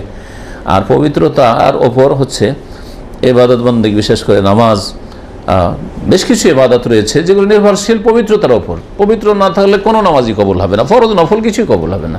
পবিত্র না থাকলে আপনার তাওয়াফ কবুল হবে না। যদি তাওয়াফ কবুল না হয় তো হজ তাওয়াফ ছাড়া হয় না, ওমরা তাওয়াফ ছাড়া হয় না। তো বিনা উজুতে যদি ওই ওমরার তাওয়াফ হয় বা যদি হজের তাওয়াফ হয়, তাহলে হজও গেল, ওমরাও গেল। তো এই জন্য তাহারাতের বিষয়টি অত্যন্ত গুরুত্বপূর্ণ। আর মানুষের শরীরের পবিত্রতার আগে অন্তরের পবিত্রতা ওর চাইতে বেশি গুরুত্বপূর্ণ, ওর চাইতে বেশি গুরুত্বপূর্ণ। আর অন্তরের পবিত্রতা নিয়তের খুলুসিয়াতের সাথে আসে, যার ফলে নিয়তের হাদিস দিয়ে ইমাম বুখারী রাহমাতুল্লাহ আলাইহি কিতাব শুরু করেছেন। অন্যান্য যারা মুহাদ্দিসরা আছে ওদের কিতাবগুলি পড়ে দেখেন, আবু দাউদ পড়ে দেখেন বা নাসাই পড়ে দেখেন, কিতাবুত তাহারাত দিয়ে শুরু করা হয়েছে, পবিত্রতার অধ্যায় দিয়ে, মানে শরীরের পবিত্রতা, উজু, গোসল, তায়াম্মুম, এগুলো দিয়ে তারা কিতাব শুরু করেছেন। এটা হচ্ছে শরীরের পবিত্রতা। তো বাহ্যিক পবিত্রতার চাইতে বেশি গুরুত্ব হচ্ছে মনের ভিতরের পবিত্রতা। কারণ ভিতরে যদি শিরকের নাফাকি থাকে, দুর্গা ঢুকে থাকে, দরগা ঢুকে থাকে, তো উজু কেন? পানিতে ডুবে থাকলেও লাভ নেই। হ্যাঁ, পানিতে ডুব দিয়ে একবারে যদি আপনার আসমানের পানি, যেটা সবচেয়ে ফ্রেশ পানি, ওই পানি তো ডুব দিয়েও যদি আসেন, কোনো কিছু স্পর্শ করেনি পৃথিবীর, তারপরেও আপনার নামাজ কবুল হবে না, কোনো কিছু কবুল হবে না, কারণ আপনি মুশরিক। বোঝা গেছে? অন্তরের পবিত্রতা হচ্ছে আসল। অন্তরে যেন গুনহার নাপাকি না থাকে। আর সবচাইতে বড় গুনহা আর সবচাইতে বড় নাপাকি হচ্ছে শিরকের নাপাকি। অন্তরে শিরক না থাকে, অন্তরে কুফরি না থাকে, অন্তরে নাস্তিকতা না থাকে, অন্তরে যেন সন্দেহ না থাকে আখিরাত, পরকাল, আল্লাহ সম্পর্কে, গায়েব, কোরআন হাদিসে যেসব গায়েবের কথা রয়েছে সেগুলি সম্পর্কে সন্দেহটাও হচ্ছে কুফরি। তো এসব থেকে অন্তরকে পাক হইতে হবে। তো নবী করিম সাল্লাল্লাহু আলাইহি ওয়াসাল্লাম তখন ওই বলেছিলেন, যখন দেখলেন যে এদের এড়িগুলো শুকনো আছে বেশ কিছু সাহাবীর, ওয়াইলুল আকাবিন আন্নার। নবী সাল্লাল্লাহু আলাইহি ওয়াসাল্লাম সাহাবায়ে কেরামদেরকে এত জাহান্নামের ধমক দিয়েছেন, জাহান্নাম রয়েছে, তার মানে তোমাদের জন্য জাহান্নাম রয়েছে, যাদের পা শুকিয়ে আছে আর ওযু সম্পূর্ণ করনি। এক সাহাবীকে নবী করিম সাল্লাল্লাহু আলাইহি ওয়াসাল্লাম দেখেছিলেন এক সময় যে তার গোড়ালি শুকিয়ে আছে, গোড়ালিতে পানি পৌঁছেনি। তখন নবী সাল্লাল্লাহু আলাইহি ওয়াসাল্লাম বলেছেন যে যাও পুনরায় উযু করে আস, ফাইদিল উযুয়া, পুনরায় কি করো? উযু করে আসো। যে পুনরায় উযু করতে বললেন, এই কথা বললেন না, কিন্তু চিন্তা করতে পারেন এখানে যে এই কথা বললেন না যে ওই জায়গাটুকু যে শুকিয়ে আছে ওই জায়গাটি ধুয়ে নাও শুধু, এ কথা বললেন, আবার উজু কর। আবার কি করলেন? উজু করতে বললেন নবী করিম সাল্লাল্লাহু আলাইহি সাল্লাম। এটা যে উজুর যে ফরজগুলি 6টি রয়েছে তার দলিল। তরতিব, হ্যাঁ, পরস্পরতা বজায় রাখা, হ্যাঁ, পর্যায়ক্রমতা, তরতিব, সিরিয়ালিটি বজায় রাখা, তারপরে পরস্পরতা, মাঝখানে গ্যাপ না হয়ে যায়, গ্যাপ না হয়, এর দলিল হচ্ছে এই হাদিসটি। আবার শুরু থেকে উজু করে আসবে, একটা না উজু করে, কারণ এখানে মাঝখানে বিরতি হয়ে গেছে, বেশ কিছু বিরতি হয়ে গেছে। এই হাদিস থেকে বোঝা যায় যে উজুর অঙ্গগুলি সম্পর্কে যত্নবান হবেন। আপনি তাড়াহুড়া করে উজু করলেন, হয়তো এদিকে পানি ঠেকলো না, শুকনো সাধারণত এগুলোতে থাকে, অথবা পায়ের গোড়ালিতে থাকে। এইসব জায়গাগুলি সম্পর্কে বিশেষ করে আপনাকে সজাগ হইতে হবে। অনেকের উজু করলেন কিন্তু আপনার এই যে আপনার কানের নিচের এই জায়গাটুকু আছে যে দাড়ির এই পাশে, হ্যাঁ, এই জায়গাগুলো শুকনো থেকে যায়, এগুলো ধোয়ার জায়গা, গোটাটা ধুইতে হবে, এই জায়গাটা ধুইতে হবে আপনাকে। তবে দাড়ি সম্পর্কে অত বাড়াবাড়ি না, যে বাড়াবাড়িটা আমাদের দেশের লোকেরা করে। হ্যাঁ, দাড়ি যদি ঘন থাকে তাহলে খেলাল করে নেওয়া যথেষ্ট। আর দাড়ির জড়ে জড়ে পানি পৌঁছাতে হবে এটা শরীয়তে কোনো জরুরি জিনিস নাই, শুধু খেলাল করে নয় যথেষ্ট। পাতলা দাড়ি, এবার হালকা পাতলা দাড়ি থাকে তাহলে আপনি পানি পৌঁছাবেন ভিতরে, আর যদি ঘন দাড়ি থাকে তাহলে খেলাল করে নেওয়া যথেষ্ট। আর ভিতরে একবারে বারবার করে বেশি বেশি করে পানি দিয়ে ঝাঁকানি দিতে হবে, আর কচলাইতে হবে, ঘষা দিতে হবে, এসব নেই, এসবও বাড়াবাড়ি। যেখানে আল্লাহ সহজ করেছেন সেটা সহজ। ওজুর ক্ষেত্রে যদি কেউ এরকম ত্রুটি রেখে দেয় তাহলে তার জন্য কঠোর শাস্তির কথা এই হাদিসে বর্ণিত হয়েছে। পায়ের ক্ষেত্রে আমরা স্পষ্ট জানতে পারলাম যে পায়ের মাসা যথেষ্ট না, মোজা যদি থাকে তো মাসা যথেষ্ট, কিন্তু বিনা মোজাতে খালি পায়ে থাকলে পা ধোয়া ফরজ। পা ধোয়া কি ফরজ। যদি মাসার অবকাশ থাকতো তাহলে নবী করিম সাল্লাল্লাহু আলাইহি ওয়াসাল্লাম ওই সাহাবীদের যাদের পায়ের গোড়ালিতে পিছনে একটু জায়গায় নখের সমান জায়গায় শুকনো ছিল, তাতে কেন জাহান্নামের শাস্তির কথা বলবেন? এই ক্ষেত্রে আহলে সুন্নাত ওয়াল জামাত, হানাফি, শাফিঈ, মালিকি, হাম্বলি, আহলে হাদিস, মুহাদ্দিসিন সবাই একমত যে পা ধোয়া ফরজ উযুতে। একমাত্র শিয়া রাফিজিদের কাছে পা ধোয়া ফরজ নয়, পায়ের মাসা রয়েছে। এই গুমরাহি তাদের মধ্যে রয়েছে। নবী করিম সাল্লাল্লাহু আলাইহি ওয়াসাল্লাম আমল, সাহাবায়ে কেরামদের আমলে জীবনে কোনো সাহাবী খালি পায়ের মাসা করেননি। সুতরাং এরা নবী সাল্লাল্লাহু আলাইহি ওয়াসাল্লামের এবং সাহাবায়ে কেরামদের আদর্শ থেকে দূরে সরে পথভ্রষ্ট হয়েছে। 4 নম্বর হাদিস, আন আবি হুরায়রা আন্না রাসূলুল্লাহ সাল্লাল্লাহু আলাইহি ওয়াসাল্লাম قال اذا توضأ احدكم فليجعل في انفه ماء ثم ليستنثر ومن استجمر فليوتر واذا استيقظ احدكم من نومه فليغسل يديه قبل ان يدخلها في الاناء ثلاثا فان احدكم لا يدري اين باتت يده وفي لفظ لمسلم فليستنشق بمنخريه من الماء وفي لفظ من توضأ فليستنشق। বলছেন আবু হুরায়রা রাদিয়াল্লাহু তাআলা আনহু যে রাসূলুল্লাহ সাল্লাল্লাহু আলাইহি ওয়াসাল্লাম বলেন, ইযা তাওয়াদ্দা আহাদুকুম, তোমাদের কেউ যখন ওযু করবে তখন ফালিয়াজআল ফি আনফিহি মাআন, নাকে যেন অবশ্যই পানি দেয়। তাহলে ওযু করার সময় কি করবেন? কুলি করার পরে নাকে পানি অবশ্যই দেবেন। নবী সাল্লাল্লাহু আলাইহি ওয়াসাল্লাম কি করেছেন? নির্দেশ দিয়েছেন। এই জন্য নাকে পানি দেওয়ার ক্ষেত্রে ইখতিলাফ রয়েছে, এটি সুন্নাতে মুআক্কাদা না ওয়াজিব। তবে ওয়াজিবটাই গবেষক ওলামাদের কাছে বেশি ঠিক, নাকে পানি দেওয়া ওয়াজিব। সুম্মালে ইস্তানসির, আর তারপরে যেন ঝেড়ে ফেলে। তাহলে নাকে পানি টানা, ইস্তিনশাক মানে টানা, আর ইস্তিনসার মানে ঝেড়ে ফেলা। নাকে পানি দিয়ে আবার ঝেড়ে ফেলতে হবে। কিন্তু এই ক্ষেত্রে ওযুর ক্ষেত্রে বেশ কিছু বাড়াবাড়ি রয়েছে। এই ক্ষেত্রে নাকে আঙুল ঢুকিয়ে আবার এই করে, এগুলো বাড়াবাড়ি, আবার এগুলো মূর্খামি। ওমান ইস্তাজমারা ফালিউতির, আর কেউ যদি ঢিলা কুলুক ব্যবহার করে, পেশাব পায়খানা পরিষ্কার করার ক্ষেত্রে ঢিলা ব্যবহার করে। ইস্তাজমারা শব্দটি জামারা থেকে, জামারাতুন মানে পাথর। আর নবী সাল্লাল্লাহু আলাইহি ওয়াসাল্লামের জামানায় আরব দেশে তো ঢেলা নেই, মাটি আছে কি পাথর, তো পাথর ব্যবহার করা হয়তো। এই জন্য ইস্তিজমার মানে পাথর ব্যবহার করা, আর ইস্তিনজা মানে পানি ব্যবহার করা। শুনে রাখেন দুটো আরবি শব্দ। হ্যাঁ, আমাদের দেশের লোকেরা বুঝেন না। আমি একটু ইস্তিনজা করতে যাচ্ছি, পেশাব করাকে ইস্তিনজা বলে, পেশাব করাটা ইস্তিনজা নয় আসলে, বলে না। ইস্তিনজা মানে তালাবুন নাজওয়া, হ্যাঁ, নির্জনতায় যাওয়া, তারপরে ও পানি ব্যবহার করার ক্ষেত্রে এটা ব্যবহার হয়। আর ইস্তিজমার জামারা থেকে এর মানে হচ্ছে পাথর ব্যবহার করা। পাথর ব্যবহার করলে ইস্তিজমার, আর যদি পানি ব্যবহার করেন তাহলে ইস্তিনজা। কারণ হাদিসে কানা রাসূল ইস্তানজি বিল মা, পানি দিয়ে ইস্তিনজা করতেন। পানি দিয়ে কি করতেন? ইস্তেঞ্জা করা মানে পানি দিয়ে পরিষ্কার করতেন, পানি দিয়ে পরিষ্কার করা।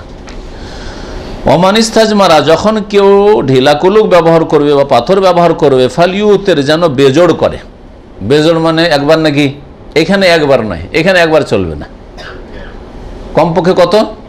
কারণ এই হাদিস সংক্ষেপে রয়েছে, আর এক হাদিসে ব্যাখ্যা করে দেওয়া হয়েছে কমপক্ষে 3 দিয়ে শুরু করতে হবে, কারণ একবার ঢিলা ব্যবহার করলে পরিষ্কার হবে না, বিশেষ করে পায়খানা একবার ঢিলা ব্যবহার করলে পরিষ্কার হবে না, সেজন্য কমপক্ষে 3 বার, 4 বার না করে যদি তার বেশি প্রয়োজন হয় 3-এর বেশি, তাহলে 5 করেন, 7 করেন, 9 করেন, এরকম করেন। এটা হচ্ছে উত্তম, মুস্তাহাব, এই হুকুম ওয়াজিব নয়। কেউ যদি জোড়াও করে দেয় তবুও যথেষ্ট হবে, কিন্তু উত্তম হচ্ছে বেজোড় করা 3, 5, 7। ওয়াইজাস্তাইকাজ আহাদুকুম, আর যখন তোমাদের কেউ নিজ নিদ্রা থেকে জাগ্রত হবে, ফালিয়াগসিল ইয়াদাইহি, তখন যেন 2 হাতকে ধুয়ে নেই, কাবলা ইউদখিলাহুমা ফিল ইনায়ে সালাসান, পাত্রে সেই 2 হাত প্রবেশ করানোর পূর্বে 3 বার করে যেন ধুয়ে নেয়। কেন ধুইতে হবে? ঘুম থেকে জাগলেন, জাগার পরে সরাসরি বালতিতে পানি আছে দিলেন, হাত ডুবিয়ে দিলেন আর দিয়ে উজু করা শুরু করলেন, করবেন না, হ্যাঁ করবেন না। ফাইন আহাদুকুম, কেন? কারণ তোমাদের কেউ লা ইয়াদরি, জানে না, আইনা বাতাত ইয়াদুহু, যে তার হাত রাতে কোথায় গেছে। আইনা বাতাত ইয়াদুহু, তার হাত রাতে কোথায় কাটিয়েছে। বাতা ইয়াবিতু মানে রাত কাটানো, তার হাত রাত কোথায় কাটিয়েছে। কি অর্থ? আপনি যেখানে শুয়ে আছেন সেখানে রাত কাটিয়েছে, না অন্য জায়গায় হাত কাটিয়েছে? হ্যাঁ, রাত, হ্যাঁ যেতে পারে। এটা একটা অর্থ, বাহ্যিক অর্থ। অনেকে বলেছেন যে তুমি তো নিদ্রা অবস্থায় জানো না যে কোথায় কি চুলকাচ্ছিলে, কি করছিলে না করছিলে, কোথায় গেছে না গেছে। হ্যাঁ, অনেকে চুলকাতে লুঙ্গি পরা বাবুরা, অনেকে লুঙ্গি পরে যাওয়া, কাপড় উঠিয়ে ধুয়ে নিয়ে তারপরে তখন আপনি পানিতে হাত ঢোকাবেন। এটা একটা অর্থ। আর একটা অর্থ করেছেন অনেকে, যে মানুষ যখন ঘুমিয়ে যায় তখন শয়তান হাত নিয়ে খেলা করে, শয়তান হাত নিয়ে খেলা করে। তো শয়তান যখন হাত নিয়ে খেলা করেছে, ওই হাত পানিতে ডুবে না, এটা অর্থ অধিকাংশ ওলামারা বরং এই অর্থ করেছে, শয়তান মানুষের হাত নিয়ে খেলা করে। অফি লাফজিল মুসলিম, আর সহি মুসলিমের একটি বাক্যে রয়েছে, ফালিয়াস্তান শেখ বিমিনখারাইহি মিনাল মাই, যেন তার নাকের 2 বাঁশিতে, মিনখার মানে বাঁশি, এই যে একটা বাঁশি, এইটা বাঁশি, 2 বাঁশিতে কি করে? পানি দেই, নাকে পানি, নাকের 2 বাঁশিতে পানি দেয়। অফি লাফজিন, আর আরেকটি বাক্যে রয়েছে, মান তাওয়াদ্দা, যে ব্যক্তি ওযু করবে, ফালিয়াস্তান শেখ, সে যেন নাকে পানি টানে, নাকে পানি নেই বা নাকে পানি টানে। তাহলে বোঝা গেল যে ইস্তিনশাক, নাকে পানি টানা, নবী করিম সাল্লাল্লাহু আলাইহি সাল্লাম কি করেছেন? নির্দেশ দান করেছেন। এই হাদিসে 3টি মাসালা রয়েছে। একটি হচ্ছে, প্রথমটি কি বলেন? যখন ওযু করবেন নাকে কি করবেন? পানি দেবেন, দিয়ে পানি ঝেড়ে ফেলবেন। জি। তারপরে শয়তান, আরেকটি হাদিস আছে, শয়তান নাকের বাঁশিতে বাস করে, ঘুমায়, রাত কাটায়। দ্বিতীয় যে মাসালাটি আছে সেটা হচ্ছে ইস্তেজমার, যখন আপনি ঢিলা কুলুক ব্যবহার করবেন তখন বেজোড় করবেন। আর তৃতীয় বিষয় হচ্ছে, হ্যাঁ, যখন ঘুম থেকে জাগবেন তখন সরাসরি পাত্রে হাত ঢুকিয়ে দেবেন না, হ্যাঁ, অথবা কোনো তরল জিনিস স্পর্শ করবেন না। হয়তো আপনি পানির পাত্রে হাত ঢুকালেন না, কিন্তু তরল জিনিস, আপনার খাদ্য আছে, হালুয়া আছে, আর কোনো খাদ্য আছে, তরল খাদ্য যে কোনো জিনিস হোক, ওতে আপনি হাত ডুবিয়ে দিলেন না, হাত ডুবাবেন না। তাহলে ইসলামে কেয়াস আছে এই ধরনের। পানিতে যখন হাত ডুবানো যাবে না, যে পানিটাতে উজু করবেন, তাহলে আপনার যদি ধরেন জুস থাকে, মধু থাকে, বা এই ধরনের তরল যে কোনো জিনিস থাকে, যেটা আপনি ব্যবহার করবেন, খাবেন বা আপনার ছেলেরা খাবে, তাতে এই অবস্থায় হাত ঢোকাবেন না। ভাষ্যকার ওই কথা বলছে, আও ইয়ামাসসা বিহা শাইআন রাতাবান, কোনো তরল জিনিস এই করবেন, হাতে ইয়াগসিলাহা সালাসা মাররাত। আচ্ছা, এই ঘুমটি কি রাতের ঘুম হইতে হবে না দিনের ঘুম? রাতের ঘুম। আর দিনে যদি ঘুমাই দুপুরবেলা ঘুমিয়েছেন আর আসরে উঠলেন, এখন সরাসরি বালতিতে পানি আছে, পানি কাত করে বালতি ভরা 20 লিটার পানি আছে, কাত করে উজু করা সম্ভব? আর নেবেন তো ছোট কোনো লোটা ঘটি নাই, তো কি করবেন এখন? হ্যাঁ, ডুবিয়ে দিবেন? ডুবাবেন না। রাতের ঘুম হলে তো একমত সবাই, হ্যাঁ। দিনের ঘুমের ক্ষেত্রে দ্বিমত রয়েছে। ভাষ্যকার বলছেন ইখতালাফাল উলামা ফি নওম আল্লাযী ইউশাউ বাদাহু গাসলুল ইয়াদ, কোন ঘুমের পরে হাত ধুইতে হবে? বলছেন যে ইমাম শাফি আর অধিকাংশ উলামা বলছেন যে ইলা আন্নাহু বাদা কুল্লি নওমিন, রাতের ঘুম হোক আর দিনের ঘুম হোক। অধিকাংশ উলামাদের নিকটে রাত দিনের ঘুম সমান, কারণ নবী সাল্লাল্লাহু আলাইহি ওয়াসাল্লাম এখানে বলেননি যে রাতের ঘুম, বলেছেন যে ইজাস্তাইকাজ আহাদুকুম মিন নওমিহি, ঘুম থেকে যখন নিদ্রা থেকে জাগবে, দিনের নিদ্রা হোক অথবা রাতের হোক। ইমাম আহমদ এবং ইমাম দাউদ জাহিরি শুধু বলেছেন রাতের ঘুম, তারা বলছেন রাতের ঘুম, কারণ রাতের ঘুম তাদের যুক্তি হলো রাতের ঘুম লম্বা হয়, দীর্ঘ হয়, পক্ষান্তরে দিনের ঘুম 1 ঘন্টা 2 ঘন্টার হয়। আর তারপরে আর একটি শব্দ থেকে তারা দলিল পেশ, ফাইন্না আহাদাকুম লা ইয়াদরি, তোমাদের কেউ জানেন আইনা বা তাত ইয়াদুহু, তার হাত কোথায় রাত কাটিয়েছে। রাত কাটানোর কথা বলে বাতা বলা হয়েছে, তো শব্দ থেকে তারা দলিল পেশ করেছে। এই জন্য বিষয়টিতে ইখতিলাফ রয়েছে। সতর্কতা, অধিক সতর্কতা হচ্ছে দিনে হোক আর রাতে হোক আপনি হাতটা ধুয়ে নেওয়ার চেষ্টা করবেন। একটু কাত করে হাতটা ধুয়ে নেন, আর ধুয়ে নেওয়ার পরে তারপরে ডুবিয়ে দিন, সমস্যা না। জি, 3 বার ওইভাবে কষ্ট করে ধুয়ে নিয়ে তারপরে আপনি হাত ডুবান, এটাই হচ্ছে আল্লাহু আ'লাম। আচ্ছা, এই দোয়াটি ওয়াজিব না মুস্তাহাব? অধিকাংশ উলামাদের নিকটে সরাসরি হাত না দিয়ে প্রথম ধুয়ে নেবে 3 বার, এটি হচ্ছে মুস্তাহাব হুকুম। জি, আর ইমাম আহমদের প্রসিদ্ধ মতে এই হুকুম হচ্ছে ওয়াজিব, তবে অধিকাংশ উলামারা এটাকে মুস্তাহাবি বলেছেন। এই হাদিস থেকে যে বিষয়গুলি জানা যায় তার একটি হচ্ছে যে নাকে পানি দেওয়া আর নাক ঝেড়ে পরিষ্কার করা, এটা হচ্ছে ওয়াজিব। এই বিষয়ে ইখতিলাফ রয়েছে। এই হাদিস থেকে আরও জানা গেল যে নাকটা চেহারারই অন্তর্ভুক্ত, কারণ আল্লাহ কোরআনে কারিমে চেহারা মুখমণ্ডল ধৌত করতে বলেছেন, ফাগসিলু ওজুহাকুম, মুখমণ্ডল ধৌত করতে বলেছেন। নাকের কথা তো বলেননি, কোথাও কোরআনে নাকের কথা আছে? কিন্তু নবী করিম সাল্লাল্লাহু আলাইহি সাল্লাম নাককে পানি দিতে এবং নাক পরিষ্কার করতে বলেছেন। তো নাকটা কিন্তু মুখমণ্ডলেরই একটা অংশ, হ্যাঁ, মুখমণ্ডলের একটা অংশ, সুতরাং ওই আয়াতেরই অন্তর্ভুক্ত জানো। আর এই হাদিস থেকে আরও জানা গেল যে যখন আপনি পাথর ব্যবহার করবেন ঢেলা কুলুক, তখন বেজোড় করবেন, যে বিষয়টি স্পষ্ট, সেটা 3-এর ওপরে হইতে হবে। একটি মাসলা আরও জানা যায়, আচ্ছা পানি দিয়ে যদি পেশাব পায়খানা পরিষ্কার করা যায় তাহলে তো পুরোপুরি পরিষ্কার হলো, ঠিক না? কিন্তু ঢিলা দিয়ে বা পাথর দিয়ে পরিষ্কার করলে পুরোপুরি পরিষ্কার হবে? ঠিক আছে, নাপাকি কিছু লেগে থাকবে না হয়তো, কিন্তু ওই জায়গাটুকুতে নাপাকি যে লেগেছিল ঘষা দিয়ে সাফ করা হয়েছে, ওই জায়গাটি ঘষা দেওয়ার পর কিছুক্ষণ পর যদি ঘেমে উঠে, তো সামান্যতম কিছু তার লক্ষণ আসার থাকবে না? সামান্য গন্ধই হোক অথবা সামান্যই কিছু হতে একটা আঠা আঠা ভাব হোক, থাকবে না? তাহলে বোঝা গেল যে ইসলামে এই ক্ষেত্রে ছাড় দেওয়া হয়েছে, কারণ সম্ভব না ঢিলা দিয়ে অথবা পাথর দিয়ে পানির মতো করে সাফ করে নেবে, এটা অসম্ভব কথা, অসম্ভব। পানি দিয়ে যেভাবে পরিষ্কার করে নেবেন ঢিলা দিয়ে সম্ভব না। পানি দিয়ে যেমন নাপাকিটা দূর হয়ে যাবে, তেমন তার গন্ধ পর্যন্ত দূর হয়ে যাবে, কিন্তু সেটা হয়তো পাথর দিয়ে ঢিলা দিয়ে সম্ভব নয়। তো ঢিলা বা পাথর কুলুক ব্যবহার করা এটা পানির বিকল্প, এই দুটোকে একত্রিত করতে হবে, এই মর্মে সহিহ একটিও হাদিস নেই, শুনে রাখেন ভালো করে। সুতরাং যারা এইরকম বাড়াবাড়ি করেন, বাথরুমে গেলে হ্যাঁ ঢিলাও নিয়ে যান আর পানিও আছে, এটা বাড়াবাড়ি। ঢিলা যদি না থাকে, যেমন সৌদি আরবে ঢিলা পায় না, তখন টিস্যু দিয়ে বাথরুমকে ভর্তি করে রাখে, টিস্যু ছাড়া যাবে না, একটি সহিহ হাদিস নেই। কোবাওয়ালাদের সম্পর্কে যে হাদিসটি বর্ণিত হয়েছে সেই হাদিসটি জয়ীফ, একটি হাদিস, আর সেটিও জয়ীফ। সুতরাং এই মর্মে একটিও সহিহ হাদিস নেই যে নবী সাল্লাল্লাহু আলাইহি ওয়াসাল্লাম কখনো অথবা তার সাহাবীরা আগে ব্যবহার করতেন ঢিলা বা পাথর আর তারপরে পানি দিয়ে ধুইতেন, হ্যাঁ, না।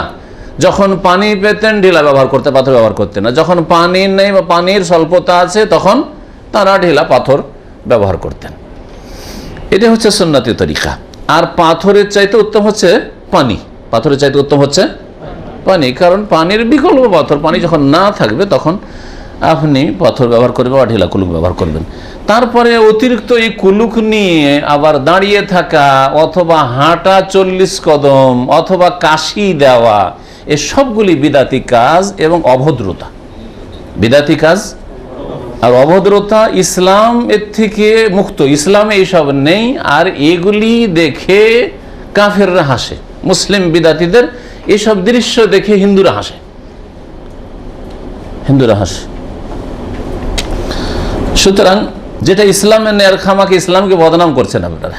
ইসলামে নেই অথচ একটা হিন্দু বলে দেখো দেখো ইসলাম ভদ্রতাই শিখায়নি, লজ্জা স্থানে হাত দিয়ে হাঁটে এরা। আর ইসলামই তো শিখায়নি, তো ইসলামকে কেন বদনাম করছো? তোমরা বদনাম হও, তোমরা বিদাত করে বদনাম হও, তো ইসলামের উপর কেন দোষ চাপছে? যার ফলে এসব থেকে তওবা করেন আর এসব বিদাতি কাজ বাদ দেন। তারপরে এই হাদিস আরো প্রমাণ করে যে যদি গভীর ঘুম হয় তাহলে তাতে উজু নষ্ট হয়ে যায়। সুতরাং যদি আপনাকে ইবাদতবন্দি করতে হয় তাহলে উজু করতে হবে। গভীর ঘুম হইলে, গভীর ঘুম কিছু জানতে পারছেন না তখন, যদি হালকা হালকা ঝিমান তাতে উজু নষ্ট হয় না। হালকা ঝিমাচ্ছেন বসে হোক অথবা শুয়ে, হয়তো হালকা চোখ বন্ধ হয়েছে, তাতে উজু নষ্ট হয় না। ঘুম, আচ্ছা কেউ যদি ঘুমিয়ে যায় তাতে কি নিশ্চিত যে তার বায়ু নির্গত হয়েছে? একটা লোক ঘুমিয়েছে তার মানে কি ওর বায়ু সরেছে নাকি? না। তাহলে ঘুমিয়ে যাওয়াকে উযু ভঙ্গকারী কেন ধরা হলো? হ্যাঁ, সম্ভাবনা খুব বেশি, তারপর আমার জানা নেই, সুতরাং ধরে নিলাম যে উযু নষ্ট হয়েছে আমার। না, জরুরি না। একটা লোকের যদি গ্যাস না থাকে, সারা রাত ঘুমিয়ে আছে, হইতে পারে যে তার উযু নষ্ট হয়নি, মানে তার বায়ু সরেনি। হ্যাঁ, কিন্তু এটাকে ধরে নিতে, গভীর যখন ঘুম হয়ে গেছে কিছুক্ষণ, তাহলে তার মানে ধরে নিতে হবে যে কিছু হোক এটাকে উযু ভঙ্গকারী একটি বিষয় ধরে নিতে হবে, এতে কোনো দ্বিমত নেই। এই জন্য নবী সাল্লাল্লাহু আলাইহি ওয়াসাল্লামের সাহাবায়ে কেরামরা, নবী সাল্লাল্লাহু আলাইহি ওয়াসাল্লাম আসতে মাঝে মাঝে এশার নামাজে দেরি করতেন আর বসে বসে ঝিমাইতেন, ঝুঁকে পড়ে যেতেন ঝিমাইতে, আর তারপর উযু করতে তারা যেতেন না, ওই অবস্থায় নামাজ পড়ে। তাহলে বোঝা গেল যে এরকম যদি ঝিমানো হয়, তন্দ্রা হয়, হালকা ঘুম হয়, গভীরভাবে হুঁশ নেই যে আশেপাশে কি হচ্ছে, কে কি কথা বলছে, এইরকম যদি হয়ে যায় তাহলে ধরে নিতে হবে যে উযু ভঙ্গ হয়েছে। হালকা ঘুমে উযু ভঙ্গ হয় না, বা হালকা তন্দ্রায়। আচ্ছা, এই হাদিসে আরো কি নিষেধ করা হয়েছে? ঘুম থেকে উঠে সরাসরি হাত ডুবিয়ে দিও না পানিতে, নিষেধ করা হয়েছে কিনা? কেউ যদি ডুবিয়েই দেয়, হাত ডুবিয়ে দেয়, তাহলে সে হারাম কাজ করলো না অপছন্দনীয় কাজ করলো? এই বিষয়ে দ্বিমত রয়েছে, তবে এটা অপছন্দনীয় কাজ, হারাম কাজ না, আল্লাহু আলাম। এখানে আজকে আমাদের আলোচনা শেষ করছি। ইনশাআল্লাহ তাআলা আগামীতে আবার এরপরে যে হাদিসগুলি আসবে এই আলোচনা হবে। আল্লাহ পাক রব্বুল আলামিন যেন আমাদেরকে কোরআন এবং হাদিস মোতাবেক চলার তৌফিক দান করেন, সুন্নাত শিখার এবং তার প্রতি আমল করার তৌফিক দান করেন, নবী করিম সাল্লাল্লাহু আলাইহি ওয়াসাল্লামের তরিকায় চলার যেন তৌফিক দান করেন। আল্লাহ রাব্বুল আমাদের ভুল ত্রুটি যেন মাফ করে দেন। যেসব ভুল রয়েছে আমাদের তাহারাতে, পবিত্রতায়, আল্লাহ পাক যেন মাফ করে দেন। আমাদের অন্তরকে খালিস করা তৌফিক দান করেন। অন্তরে যেসব রোগ রয়েছে, ব্যাধি রয়েছে, সেগুলি থেকে মুক্ত হওয়ার জন্য আল্লাহ পাক তৌফিক দান করেন। আল্লাহ পাক আমাদের সকলকে জান্নাতুল ফিরদৌস দান করেন, দুনিয়ার বালা মুসিবত দূর করেন। ওয়া সাল্লাল্লাহু আলা নবিয়িনা মুহাম্মদ ওয়া আলা আলিহি ওয়া সাহবিহি আজমাইন। ঢাকায় নটরডেম কলেজ, সেটা মনোগ্রামের মধ্যে স্পষ্ট খ্রিস্টান ধর্মের ক্রুশ। হ্যাঁ করেন, সমস্যা নেই। এই সমস্ত কলেজে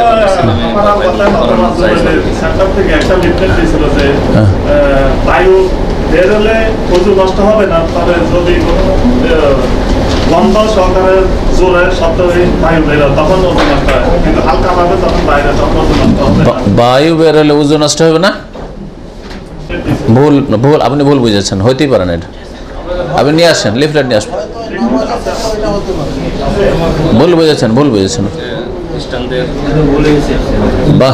বাংলাদেশে এটা কি খুলেছে? Notre Dame college. হ্যাঁ, নটরডেম কলেজের যে মনোগ্রাম লোগো আছে, লোগোতে খ্রিস্টানদের ক্রুশ, সলির পূজারী মুশরিক সব যারা এটা করেছে তারা সলির পূজারী সব।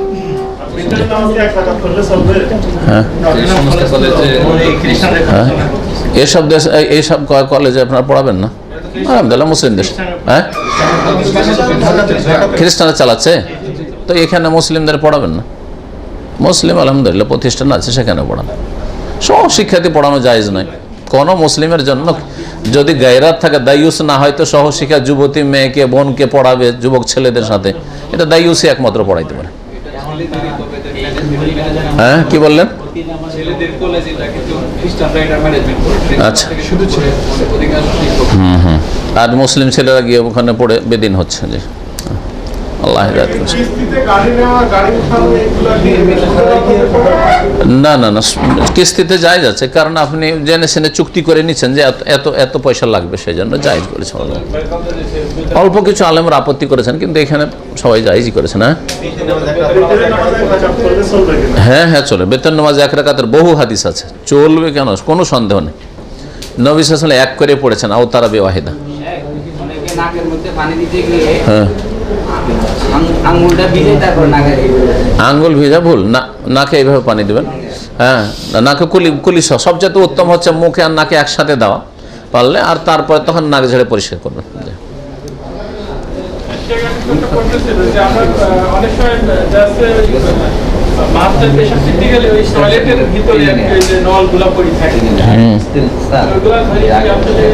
টয়লেটের ভিতরে মানে যেখান দিয়ে পায়খানা নামছে ওখানে পড়ে থাকে?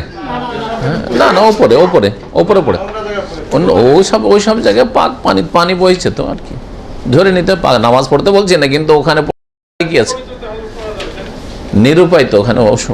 ওই সব জায়গাতে তো আর পেশাব পড়ে না, আর পেশাব থাকলে তো ধোয়া যায়, নলটা ধোয়া যায় না। আপনার গায়ে পেশাব লাগলে ধুয়ে পাক করা যায়, নলটা পাক করা যায় না। হ্যাঁ,